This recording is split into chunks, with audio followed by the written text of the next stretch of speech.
Well, what's going on? Delco puppy. Oh. Well, I did some. Oh, look at that. We got Derek Beery on the television right there. Look at that. Watching some Vice Grip Garage. Fuck Trudeau. And good job, puppy. Yeah. So, did some tidying up a little bit. Especially even since the burnout. That was the last vidya. It was a good time. Got a Chevy Silverado in here for a dead battery. No, I'm just kidding. It's my son's. Drives this thing every day, all over the place. And charger was junk on it, and we upgraded it. We fabbed up I think it's a 20 amp hour 12 volt battery instead of the stock like 6 amp hour. And that's the other one for my other boy's Corvette. That's just on a battery tender for the winter. That one's already put away. This will get put away probably in the next couple weeks once we actually get like snow because it's winter. The push car will get put away, and yeah, so heater, that was another video. It's working, obviously working really well. And you probably saw my post about on the YouTube's about doing an engine build. So I'm thinking about doing a build series here. I don't want to get too close to the heater because I don't want it to sound all like windy in the video. But this engine right here, this is a 5.3 liter LS4. I got it from a junkyard before I even bought my Impala. When I had another Impala and I was going to build an SS out of one, but then I actually got the real SS, which already had the V8 in it, so then I had this spare V8. This one was in it for a short period of time. Originally, I put a LS6 cam in it with high compression heads, which are on the other engine, like the engine that's in the car now, with a stage 3 LS Pro cam. So they're high compression heads and everything. So that's all in the car now. I pulled this out and switched everything back over to the OEM engine, which is in the car now. When I thought I developed a bottom end knock in this, and I actually didn't. What happened is I actually wrecked a lifter in this engine.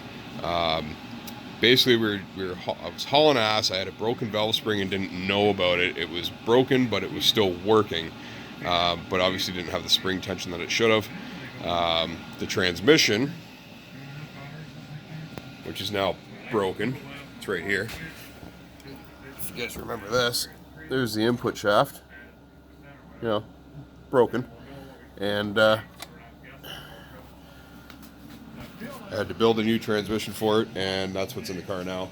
It's, you know, built with, it's got a stronger input shaft, Kevlar clutches, output shafts, and all that crap. So, shift kit, basically everything that you can do to a 4T65E to make it more better and stronger. So, that's what we got now. So that's what's in there.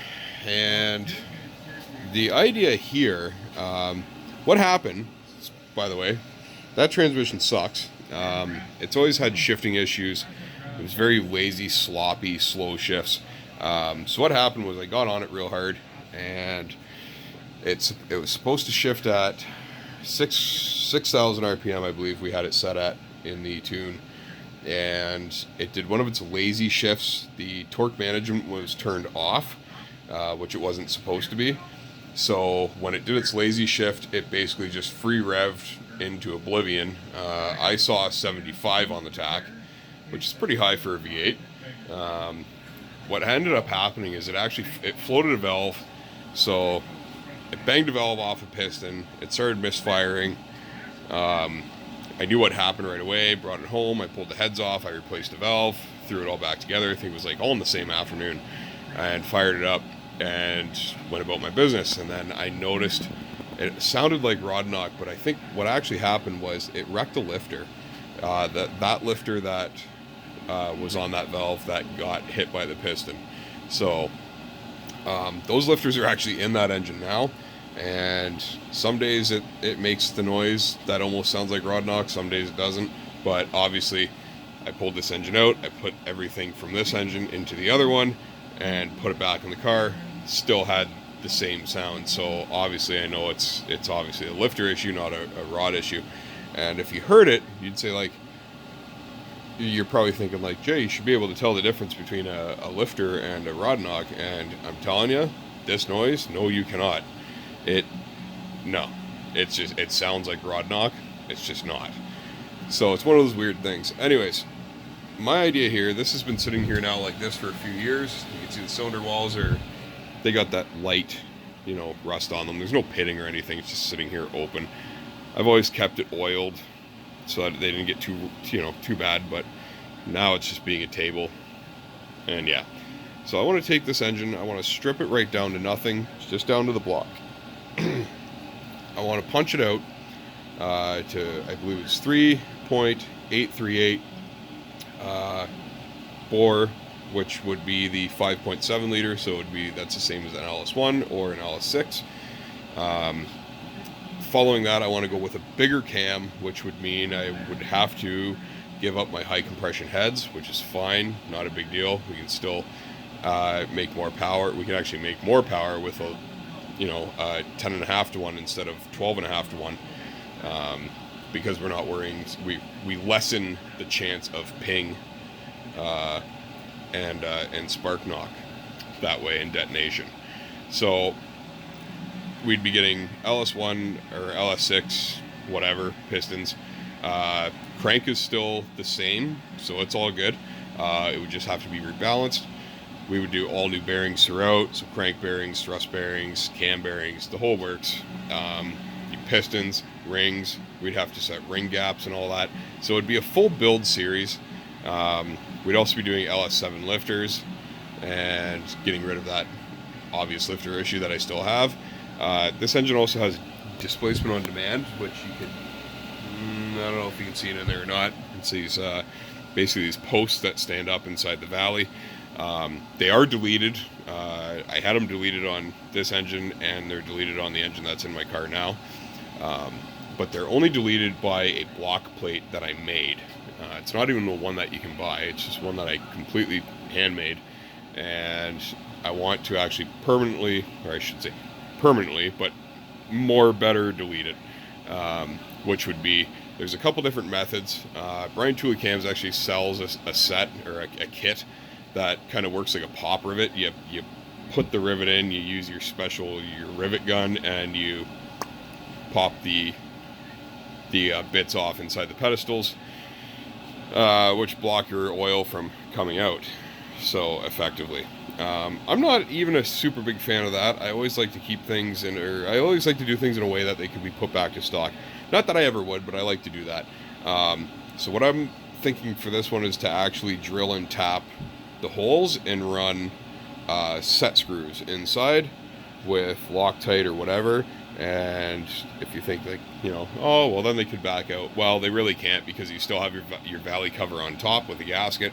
There's nowhere for them to go. It just really plugs that oil gallery from a failure. So right now, if my gasket, for example, on the engine in the car were to fail around one of those pedestals, it would create an oil leak, which would make me lose oil pressure. Where if you have set screws inside there, if those O-rings or anything like that fail, who cares? The oil's not going to come out, and you're not going to lose oil pressure. So that's my idea here. The whole thing is, if you've seen the post that I made on YouTube, friggin' ads, we got more ads. I don't like these ads. So, what's going on, Derek? The post that I made on YouTube is there enough of an audience that would actually want to see this build, see something like this happen? It would be a step-by-step series, everything from tearing down the engine. We don't need any money to tear down the engine, so I can actually start doing that really anytime, and start the process of machining and gathering parts. Now that's the part where money comes into play, and I would be looking at probably doing like a Patreon fund or something like that, for the viewers to help out and get some good quality videos going on. Like, yeah, because now I got a little bit of working room in here. So, and like I said, that'll go away. That goes away. That goes away. It all goes away for the winter time. So it would be a full build, from the disassembly to the machining process. We'd show the machining process on video, from boring the holes, replacing bearings, punching out cam bearings, and punching new ones in, to building a set of heads for it, and ultimately deciding on what camshaft to pick. I'd be going with a bigger cam, probably something with like a 600 or 650 lift. So it'd be a large. We're going with a really big cam, to really get it breathing. And the install into the car, and then finally the whole tuning process, from loading tune files, putting it on the dyno, and really dialing it in. So that's my thought process on it. I don't really care, to be honest, if it happens or not. I'm happy with my car the way it is. I just figured that this would be a fun vidya to kind of get back into the swing of things with everybody. So if you're interested in seeing that, reply to the video, like, comment, subscribe. Let me know in the comments if you want to see it, if it's a good time. If you think that we can get enough folks interested, then let's do it. And even further down the road, at some point, this transmission will have to be built as well. The one that's in the car now, I got it from a 2008 parts car that I bought years ago, and it was sitting in the corner in the exact same spot as this one, actually, just kind of waiting for this one to fail, and it finally did. I didn't really do a lot of video on that, and I wish I did more, but that was a full build. I built the entire thing by myself. It was the first automatic transmission I ever built, and that's kind of why I didn't bother videoing a lot of it. I kind of figured that it wasn't going to work, because from what a lot of the transmission shops told me, is that this was not probably the best transmission to pick for your first one to build.